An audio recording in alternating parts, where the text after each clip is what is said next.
quisiera darle como una pequeña introducción a esta clase. Tengo unos 40 minutos más o menos, pero poder hacerlo todo en ese corto tiempo, ¿no? Bien, hoy vamos a hablar de los profetas, y yo voy a decir que vamos a hablar en principio de los profetas de Dios, porque también existieron y existen profetas que no son de Dios. Y estos profetas, de los que vamos a hablar, que son los que conseguimos en la palabra de Dios, fueron, todos aquellos hombres revestidos por Dios de su autoridad para comunicar a los hombres su voluntad y ser instruidos. La enseñanza del verdadero profeta era acorde con la ley, tanto en lo que tenía que ver con Dios mismo, el culto y sus exigencias morales y éticas. El profeta, por tanto, aun siendo un hombre común, ya que Dios tomó hombres de diversos trasfondos, se define como personas de integridad, de valor moral, proveedores de enseñanzas de calidad. Por ello, los profetas israelitas sobrepasaban con creces a los sabios de las otras naciones de su tiempo. Eran hombres rendidos a Dios en comunión con Él mediante la constante oración, por lo que eran aptos para recibir las revelaciones divinas. El alma del profeta quedaba incesantemente abierta a la acción del Espíritu Santo, que sin embargo no violentaba la personalidad del espíritu humano. A propósito de esta parte, nosotros vemos, por ejemplo, el caso de Daniel. Fue uno de los profetas, aun cuando no es considerado por algunos profetas hacia Israel, pero sí fue uno de los profetas mayores. Él llegó a estar en la corte del rey en su tiempo, y dice incluso la misma escritura que no hubo ninguno de los sabios de su tiempo que lo sobrepasara. Era una sabiduría que provenía de parte de Dios. Nadie puede superar eso, pero eran hombres comunes como usted y como yo. Pero como dice acá, y me gusta esa expresión, tenían el alma abierta al fluir del Espíritu Santo. Entonces, por eso es que el Señor los utilizó, los escogió previamente y los destinó a un ministerio muy particular en su tiempo y en lugares específicos. Los profetas también no dejaban de ordenar al pueblo que se practicase la justicia, y advertían de los juicios de Dios sobre el pecado, alentando siempre al pueblo a la fidelidad hacia el Señor, y en muchos casos sufrieron persecución, tortura y hasta la muerte por el ejercicio de su ministerio. En la época de Samuel, o mejor dicho, desde la época de Samuel, que viene a ser, si nosotros abrimos nuestra Biblia, vamos a encontrar, después de los 5 primeros libros, vamos a encontrar el libro de los jueces. En el libro de los jueces, que es un libro histórico, podemos ver cómo Dios, fue gobernando al pueblo de Israel mediante estas personas. En la clase pasada se habló un poco sobre cuál era la situación del pueblo de Israel una vez que ellos llegaron a la tierra prometida. Una vez que ellos llegaron a la tierra prometida, esas generaciones, la generación de Josué, la generación de Caleb, después que esta generación murió, que fueron los que vieron las señales de Dios en el desierto, el pueblo empezó a pervertirse, comenzó una apostasía, y ellos comenzaron a ver las naciones que estaban alrededor y se contaminaron con lo que estas naciones hacían cosas terribles. No solamente era que se postraban delante de dioses de piedra o de madera o de oro o de plata, sino que también ofrecían a sus hijos al fuego, sacrificaban a sus hijos a estos dioses. Hacían cosas horribles. Aparte de eso, la inmoralidad sexual, que también en la cual también llegaron a practicar. Pero cuando esto pasaba, el Señor los afligía con diversas pruebas. Los vecinos, sus enemigos los atacaban y los hacían servir, etc. Después ellos, afligidos y sufriendo, clamaban a Dios, y Dios los rescataba, les mandaba a un juez que los libertaba de sus enemigos, y después ellos pasaban un tiempo relativamente de paz y de prosperidad, hasta que volvía otra vez otra generación a rebelarse, y así se formó un ciclo digamos, de rebeldía, sufrimiento, clamor a Dios, rescate, paz y así, ¿no? Ese ciclo se dio por mucho tiempo. Después ellos llegaron, entonces de esta época, voy a partir de Samuel. Samuel fue el último juez y también se puede decir que el primer profeta de Israel, en tierra de Israel. Desde esa época, o también tomando desde el primer rey Saúl, del cual se habló también la semana pasada, hasta Sedequías, el último rey de Judá, hubo 23 reyes en un periodo aproximado de 464 años, y en cuyo tiempo Dios escogió y envió a 25 profetas, siendo el último de ellos Malaquías. Este Malaquías ministró hasta más o menos los 400 años antes de Cristo. Ese periodo, después hubo un periodo de silencio, no hubo revelación de parte del Señor. No sé si tienes por ahí la tabla donde están los profetas. Quería que vieran un poco una tabla para ponernos un poquito en contexto.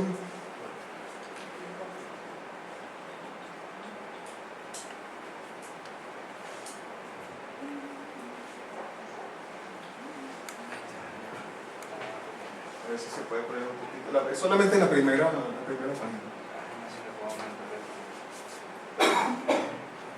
Bueno, el reino de Israel, después que ellos pidieron rey, y ellos pidieron un rey porque, bueno, querían ser como las demás naciones. Las demás naciones tenían rey, o que también querían tener rey. Resulta que fue un gran pecado de parte de Israel, porque ellos habían rechazado a Dios como rey. El pecado no era que tuviesen rey, un rey humano, sino que habían rechazado a Dios como rey soberano, que era, que es y que será. Y bueno, en esta tabla simplemente vamos a ver, va subiendo, solamente para tener una idea de todos los reyes que hubo y todos los profetas que hubo en cada tiempo. Dios fue enviando estos profetas de tiempo en tiempo con esa misión, y vamos a hablar un poco de eso hoy, ¿no? Otro aspecto importante que debemos considerar es lo concerniente a lo sucedido con la nación de Israel. En la clase anterior se trató el tema de los reyes, de cómo el pueblo quería ser como los demás reyes alrededor, queriendo tener un rey humano, rechazando a Dios mismo como rey soberano que es y que será siempre. Y vimos brevemente cómo la mayoría de estos reyes se apartaron de Dios. La mayoría de los reyes, prácticamente todos los reyes de Israel, vamos a ver el mapita, porque también otra cosa que hay que considerar, que el reino fue dividido. Cuando comenzó el reinado en Israel, reinado con reyes humanos, comenzó Saúl, fue el primer rey, después fue sucedido por David. Después David fue sucedido el trono por Salomón, hijo de David, y después fue Roboam. Pero bueno, Roboam fue un hombre muy insensato y muy orgulloso, y por causa de su insensatez el reino fue dividido. Entonces las 12 tribus que habían ocupado la tierra de Israel dejó de ser una nación monolítica, y fue dividida en dos reinos: el reino del norte, donde se ubicaron las 10 primeras tribus, y el reino del sur, donde permaneció Judá y Benjamín, y la capital del reino de Judá fue Jerusalén, y en el reino del norte fue Samaria. ¿Okay? Entonces, bueno, el reino se mantuvo unido, como le dije, hasta Salomón, y después fue dividido. Pero todos estos reyes que comenzaron, que no eran de la dinastía, digamos, desde David, el Señor dijo que el que se sentaría en su trono sería siempre un descendiente del linaje de David. Eso lo vamos a tocar un poquito brevemente más adelante, pero esa fue la promesa. Si nosotros nos devolvemos a Génesis 25, creo que, cuando Jacob bendice a sus hijos, recordemos que cuando los patriarcas antes de morir, cuando ya ellos sentían que su tiempo había finalizado, ellos tomaban a sus hijos y los bendecían, pero no era una bendición como la que hacemos hoy en día: mi hijo, Dios te bendiga, así, tú sabes, como por pasar, ¿no? Dios te bendiga, sino que era una bendición profética. Era algo como que el Señor ungía a ese patriarca y casi que decía lo que iba a pasar con eso. Si nosotros volvemos a ese texto, lo vamos a ver ahora, vemos cómo desde que salió de la boca de Jacob, era Judá, la tribu seleccionada por Dios, la que iba a tener el cetro eternamente y para siempre. Cuando nosotros estamos estudiando la historia de la salvación, tenemos que ir hilando, porque venimos desde Adán, pasando también por Abel. Bueno, Abel falleció, bueno, fue asesinado. Después del diluvio tomamos a Sem, uno de los hijos de Noé. Después de Sem viene Abraham, Isaac, Jacob, y de Jacob, Judá. Entonces ahí vamos siguiendo la línea que Dios nos está marcando. Recordemos que estamos como que, desde que comenzamos este estudio, estábamos en un cuarto completamente oscuro, y entonces el Señor empezó a prender unas cuantas luces, y ahora estamos viendo por dónde van las cosas. Sabemos que, como estudiamos la vez pasada, esa línea llega hasta David. Entonces sabemos que es un descendiente de David el que se va a sentar en el trono eternamente y para siempre. Sabemos que no es un hombre, no es un ser humano, pero es alguien que según la carne es descendiente de David. Pero vamos a seguir con los profetas. Bueno, como decía, el Reino Unido permaneció solamente unos 120 años. Después que fue dividido, el Reino de Israel duró solamente 210 años. Vamos a ver un poco cuál fue la consecuencia de todo esto que pasa con estos reinos brevemente, porque nos interesa más ver lo que los profetas hicieron. Y también el reino de Judá solamente permaneció unos 348 años. Luego de lo cual ellos fueron llevados en cautiverio. Este es un tema que vamos a tratar, o va a tratar el pastor el próximo domingo, que es lo que sigue. Fueron exiliados y duraron 70 años en Babilonia. O sea, hay una imagen, la última imagen, para simplemente tener como un flash de que tengamos alguna ilustración en la mente. Es algo parecido a esto. La ciudad fue completamente destruida por los babilonios. Fue las puertas quemadas, el templo destruido, todos los utensilios de oro, de plata y de bronce fueron llevados a Babilonia, y el pueblo fue tomado en cautiverio por 70 años y después regresaron.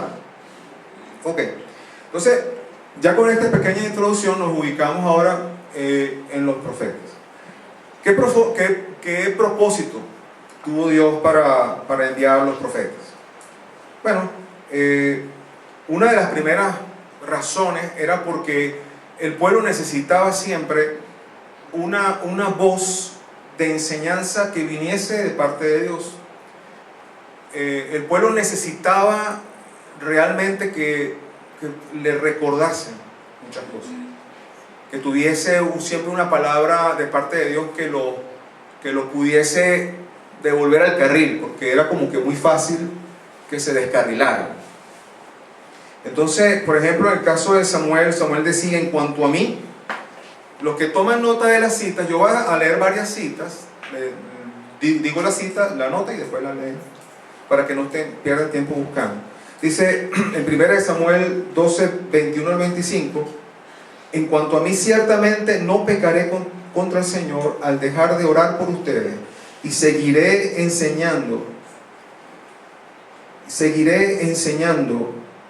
lo que es bueno y correcto. Por su parte, asegúrense de temer al Señor y servirlo fielmente. Piensen en todas las cosas maravillosas que Él ha hecho por ustedes, pero si siguen pecando, ustedes y su rey serán destruidos.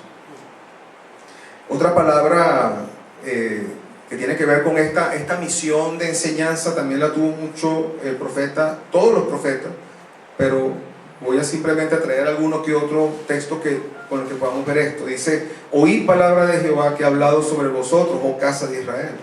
Dice, esto está en Jeremías 10, del 1 al 15.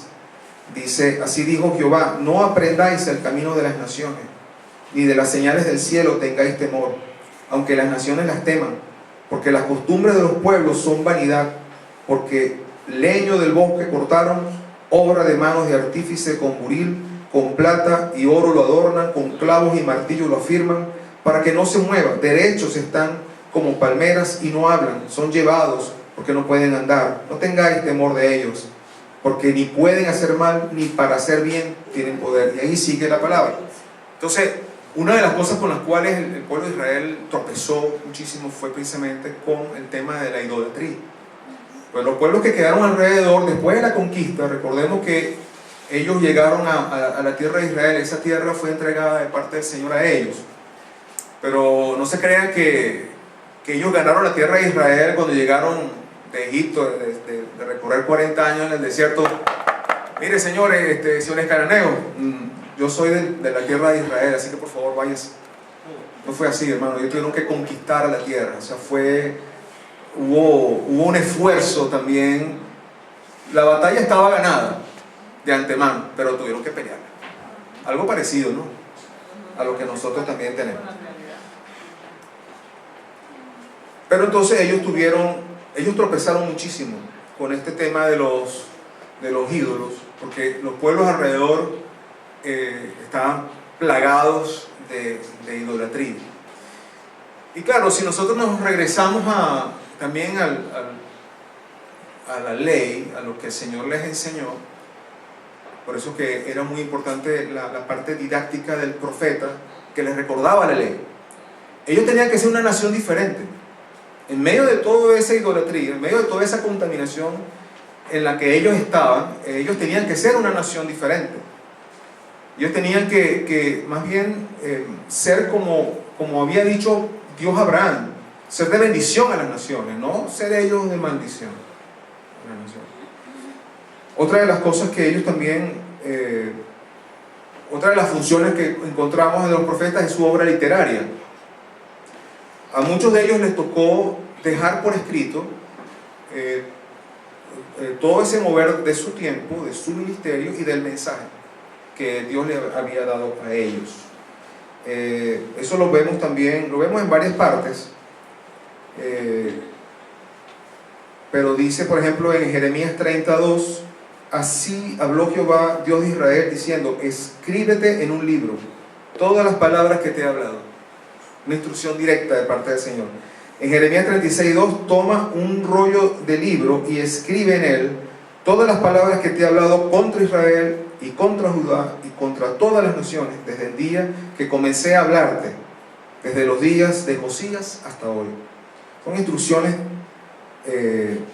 Igual también Ezequiel 24:2, hijo de hombre, escribe la fecha de este día. El rey de Babilonia puso sitio a Jerusalén este mismo día. O sea, todas estas cosas tenían que quedar. Y era el legado que Dios quería que quedara, no solamente para el pueblo de Israel, sino para todos nosotros hoy. Porque más adelante, cuando nosotros vemos el mensaje de Pablo en 1 Corintios 16, dice que todas estas cosas sucedieron y son de ejemplo para nosotros. O sea, hay algo que nosotros tenemos que aprender de estas experiencias, de cómo fue este comportamiento. Otra de las cosas, otra de las misiones de los profetas era la denuncia del pecado, que por cierto muchos de ellos fueron asesinados por eso, fueron maltratados, fueron torturados y asesinados por los mismos israelitas por el mensaje que ellos estaban dando. Uno de los casos que me gustaría sí abrir la Biblia, vamos a ir un momentico, Primera de Reyes 18, del 16 en adelante. No lo vamos a leer todo, solamente una pequeña parte. Primera de Reyes 16.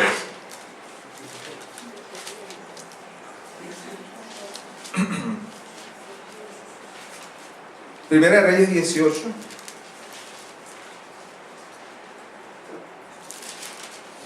En esta porción se habla, es un tema bien emblemático, porque hemos oído hablar de esta historia quizás en otras oportunidades, pero estamos, en esta historia se enseña lo que pasó con Elías y el pueblo de Israel en su tiempo. El rey era Acab, un rey que había hecho lo malo delante del Señor. Gracias. Permiso.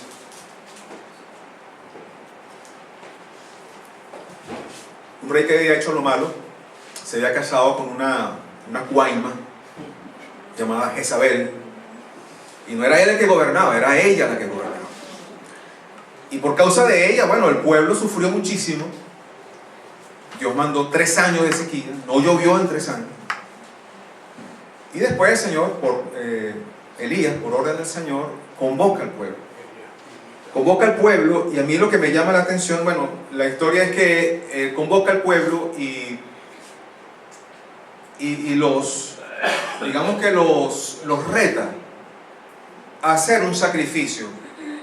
Habían 450 profetas que servían al rey y a la reina y ofrecían sacrificios a Baal y a Astarot, a otros dioses, estos dioses falsos. Y él los reta: bueno, ustedes tomen un buey, córtenlo en pedazos, preparen la leña y yo voy a hacer lo mismo, pero hagan ustedes primero. Invoquen a sus dioses. El Dios que haga descender fuego del cielo, ese es el Dios. Ok, chévere, bueno, vamos a hacerlo. Entonces ellos comenzaron desde la mañana hasta mediodía, incluso hasta casi las 3 de la tarde, saltando. Bueno, hasta Elías empezó saltando y rajándose la piel, botando sangre, etc. Elías hasta se burlaba de ellos: no, pero griten más duro, quizás está dormido, a lo mejor está ocupado, quién sabe, ¿no? Tiene el celular apagado, quién sabe. Total es que cuando le toca a Elías hacer el sacrificio, él no solamente que prepara igualmente el buey sobre la leña, sino que manda a abrir una zanja alrededor, más o menos del tamaño de la boca de un tobo, para que tengan una idea, y hace toda una zanja y manda a echar agua 3 veces, para que no quede duda, pues, bien mojada la leña. Y él clama al Señor y el Señor manda fuego del cielo. Pero antes de eso, me gusta el reto que le hace Elías al pueblo. Ese está en el verso 21. Y dice, acercándose Elías a todo el pueblo, dice: ¿hasta cuándo claudicaréis vosotros entre 2 pensamientos? Esa es una oración clave. Es una pregunta clave hoy en día también.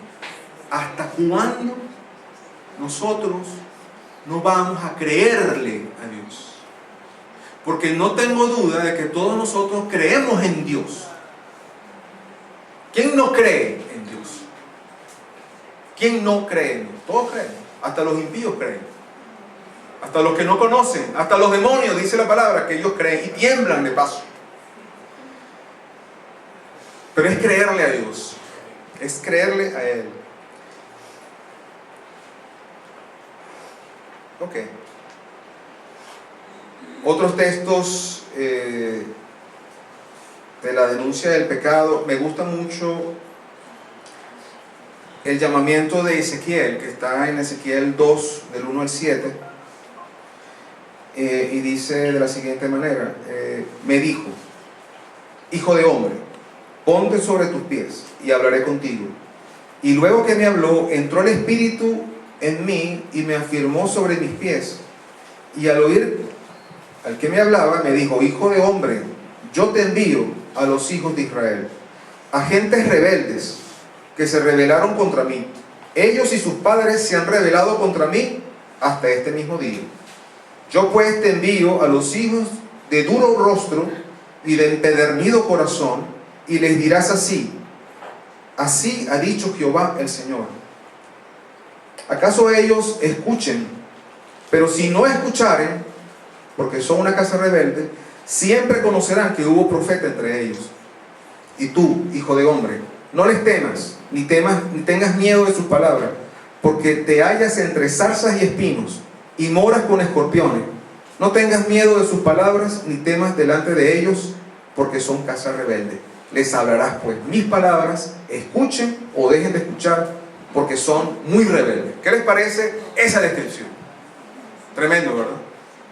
Con lo que se enfrentaban estos profetas. Era palabra del Señor que tenían que enfrentar a esta gente que eran pueblo de Dios. Tremendo pueblo de Dios. Y bueno, y tenían siempre un llamado al arrepentimiento. Una de las porciones emblemáticas en la palabra en cuanto a esto es la palabra que está en Isaías. Isaías cuando les dice al pueblo de Dios, pueblo de Sodoma, ¿para qué me sirven la multitud de sus sacrificios, de sus holocaustos, de sus ofrendas, de sus fiestas? ¿De qué me sirve eso? ¿Qué hago yo con la grosura de los carneros que ustedes queman en el altar? ¿Qué hago yo con eso? Y aquí hay un punto bien importante, porque es como cuando la gente se estaciona en lo ritualista. Y el ser humano es experto en ser ritualista. Y déjeme decirle que el ritualismo nos aleja terriblemente de Dios. Porque nosotros pensamos que por cosas que hacemos, entonces somos agradables de parte de Dios. No, porque es que yo me arrodillo todos los días a las 5 de la mañana. Y por eso seré acepto delante del Señor. Es que yo oro 3 horas al día. Y por eso yo soy acepto delante del Señor. Es que yo voy a la iglesia, voy al culto y ofrendo. Y por eso soy acepto. Y nos alejamos de Dios, porque creemos que haciendo esas cosas somos aceptos delante de Dios. Y déjeme decirle que el pueblo de Israel erró gravemente. ¿Por qué pensó eso? O sea, ellos adoptaron la ley, no le vieron el sentido, no le vieron el sentido a lo que tenía que ser la remisión de los pecados. Se desenfocaron completamente, porque Dios lo que quería era una relación con Él. Y es lo que quiere también con nosotros, una relación con nosotros. Y voy a avanzar porque me queda poco tiempo. Pero también hubo falsos profetas. Hubo falsos profetas. Y vemos en la palabra cómo muchos reyes y el pueblo mismo, ellos querían escuchar a esos falsos profetas. Porque esos falsos profetas le decían cosas chéveres. No vale, te va a ir bien. No, hombre, Jehová no nos va a castigarnos. Por Dios, no.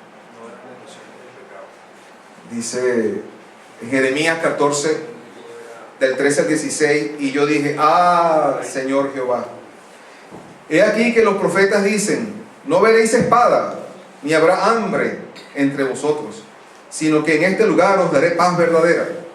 Me dijo entonces Jehová, falsamente profetizan los profetas en mi nombre. No los envié, ni les mandé, ni les hablé.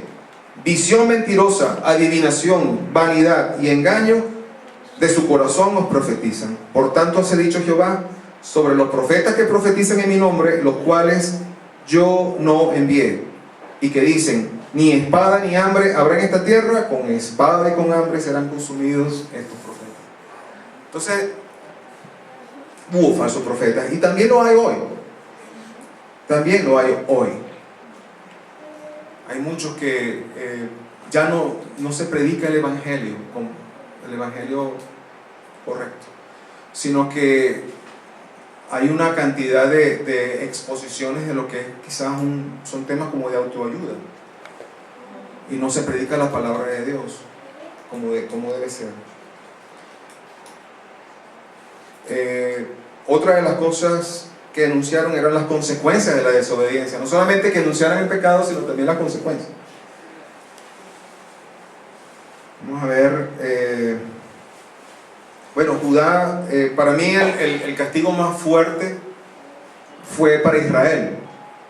Porque Israel, ellos, como les decía, entraron también, como en el tiempo de los jueces, en ese periodo de ese círculo vicioso de arrepentimiento, clamor, paz, todo ese ciclo vicioso.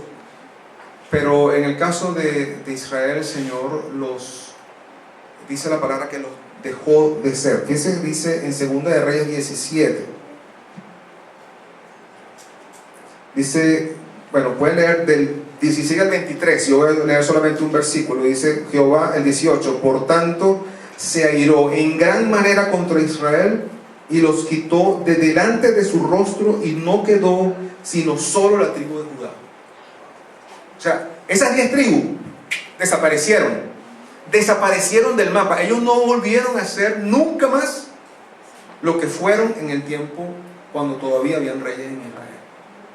Ellos fueron dispersados por todo el imperio asirio, y para que no habitaran la tierra nuevamente, los asirios trajeron gentes de muchos otros lugares que habitaron allí en lo que conocemos por la palabra que fue Samaria. Por eso es que esa región de Samaria para los judíos era, bueno, esa gente son perros que no conocen al Dios verdadero. Nosotros sí lo conocemos, decían ellos. Entonces fue un castigo tremendo, porque fueron dispersados y fueron destruidos como nación. O sea, fueron dispersados. Si llegaron algunos pocos, llegaron muy pocos. En el caso de Jerusalén, en el caso de Judá fue diferente. Ellos fueron a cautiverio. No voy a hablar mucho de esta parte porque vamos a tocar este tema la semana que viene, pero fueron, eso lo podemos ver en 2 de Reyes 25, del 8 al 11. Dicen: el mes quinto, a los 7 días del mes, siendo el año 19 de Nabucodonosor, rey de Babilonia, vino a Jerusalén Nabuzaradán, capitán de la guardia, siervo del rey de Babilonia, y quemó la casa de Jehová y la casa del rey, y todas las casas de Jerusalén y todas las casas de los príncipes quemó a fuego. Y todo el ejército de los caldeos que estaba con el capitán de la guardia derribó los muros alrededor de Jerusalén. Y los del pueblo que habían quedado en la ciudad, a los que se habían pasado al rey de Babilonia, y los que habían quedado de la gente común, los llevó cautivos Nabuzaradán, capitán de la guardia. Entonces fueron llevados cautivos. Una de las yo pienso que esta sería la parte crucial y la parte que quizás más es de las facetas más maravillosas del ministerio de los profetas, fue el anuncio de ese libertador prometido. Es lo más maravilloso, porque dentro de todas esas cosas que hemos visto, también ellos tuvieron tiempo para anunciar a ese libertador prometido. Dios no se había olvidado, como no se ha olvidado hoy, de salvar al hombre. Y empezó a señalar empezó a dar señales claras para que el pueblo estuviese atento. Ya eso es algo que venía.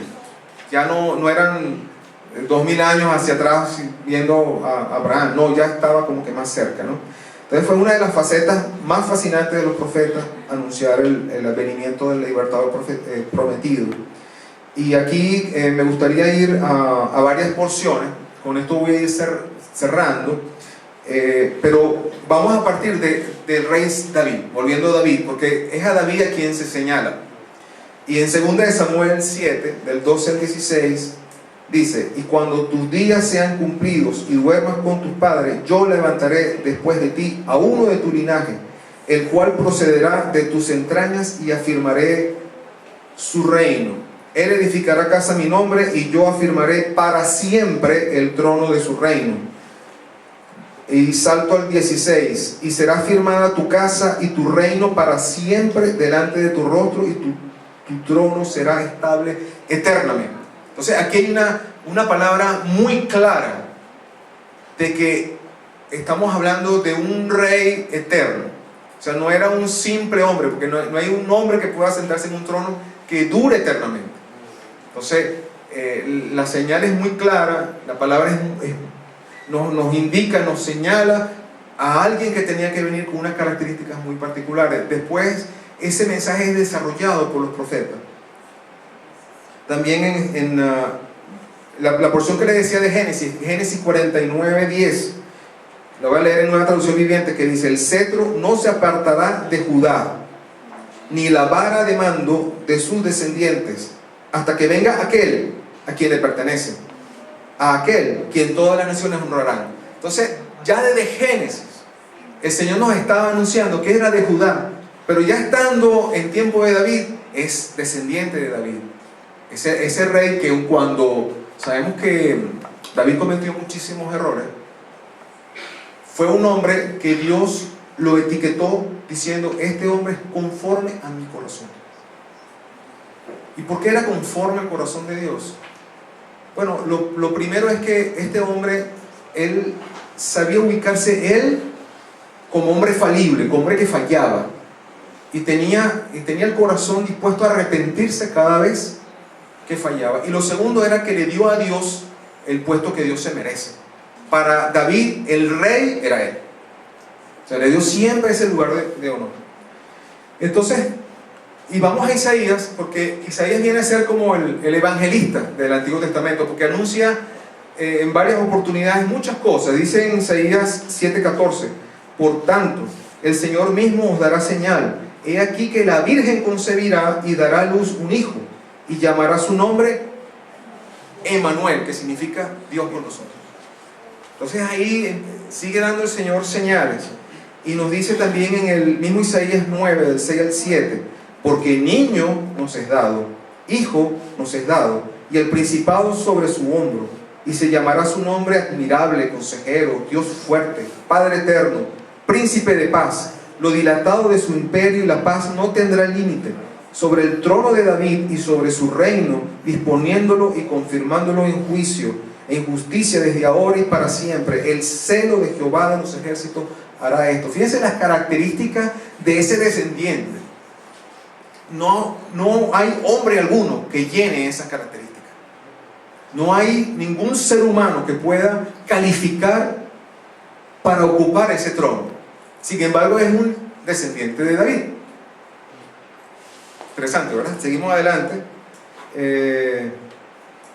En Miqueas 5:2: pero tú, oh Belén, Éfrata, eres solo una pequeña aldea entre todo el pueblo de Judá. No obstante, en mi nombre saldrá de ti un gobernante para Israel, cuyos orígenes vienen desde la eternidad. Imagínense ustedes cómo Dios empieza a revelar a través de sus profetas detalles, incluso de dónde, de qué aldea iban a ser ese descendiente. Vemos también su linaje y su carácter. Isaías 11, del 1 al 2, dice: del tocón de la familia de David saldrá un brote, sí, un retoño nuevo, que dará fruto de la raíz vieja. Y el Espíritu del Señor reposará sobre él, el Espíritu de sabiduría, de entendimiento, el Espíritu de consejo y de poder, Espíritu de conocimiento y de temor del Señor. Sigo con Isaías 61, 1 y 2, que habla sobre el ministerio del Señor, de ese personaje que hablaban los profetas, que empezaban a anunciar: el Espíritu de Jehová el Señor está sobre mí, porque me ungió Jehová, y me ha enviado a predicar buenas nuevas a los abatidos, a vendar a los quebrantados de corazón, a publicar libertad a los cautivos, y a los presos apertura de la cárcel, a proclamar el año de la buena voluntad de Jehová, y el día de venganza del Dios nuestro, a consolar a los enlutados. Hermanos, y finalizando con Isaías 53, se anuncia algo adicional, que viene a ser como un punto culminante en lo que tendría que ser ese personaje, ese Mesías, ese enviado, ese libertador poderoso. Y dice en Isaías 53, del 4 al 6, dice: sin embargo, fueron nuestras debilidades las que Él cargó, fueron nuestros dolores los que lo agobiaron, y pensamos que sus dificultades eran un castigo de Dios, un castigo por sus propios pecados. Pero Él fue traspasado por nuestras rebeliones y aplastado por nuestros pecados. Fue golpeado para que nosotros tuviésemos en paz. Fue azotado para que pudiéramos ser sanados. Todos nosotros nos hemos extraviado como ovejas. Hemos dejado los caminos de Dios para servir a los nuestros. Sin embargo, el Señor puso sobre Él los pecados de todos nosotros. Formaba parte del buen plan del Señor aplastarlo y causarle dolor. Sin embargo, cuando su vida sea entregada por ofrenda por el pecado, tendrá muchos descendientes, disfrutará de una larga vida y en sus manos el buen plan del Señor prosperará. Cuando vea todo lo que logró mediante su angustia, quedará satisfecho. A causa de lo que sufrió mi siervo justo, hará posible que muchos sean contados entre los justos, porque Él cargará con todos los pecados de ellos. Yo le rendiré los honores de un soldado victorioso, porque se expuso a la muerte, fue contado entre los rebeldes, cargó con los pecados de muchos e intercedió por los transgresores. Entonces, bueno, vemos cómo ese ministerio maravilloso de los profetas tuvo todas esas facetas. Y cuando me he alargado un poco, no quisiera sino concluir con esa primera idea que les dije al principio. Ellos, estos hombres, eran hombres comunes y corrientes, como nosotros. También había mujeres de Dios, que también tenían palabra de Dios en muchos tiempos. Pero no era algo relegado exclusivamente a los hombres.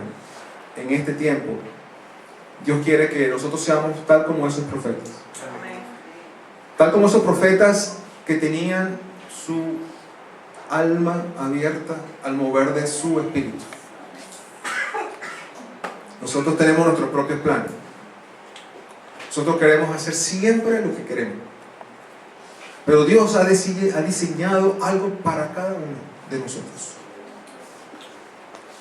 ¿Saben qué es?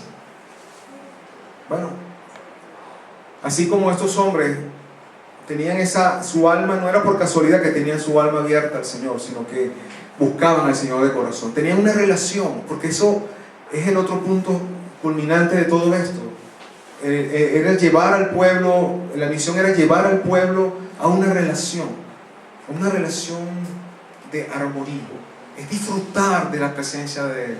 El objetivo, uno de los grandes objetivos de Dios para con nosotros, es que disfrutemos de Él.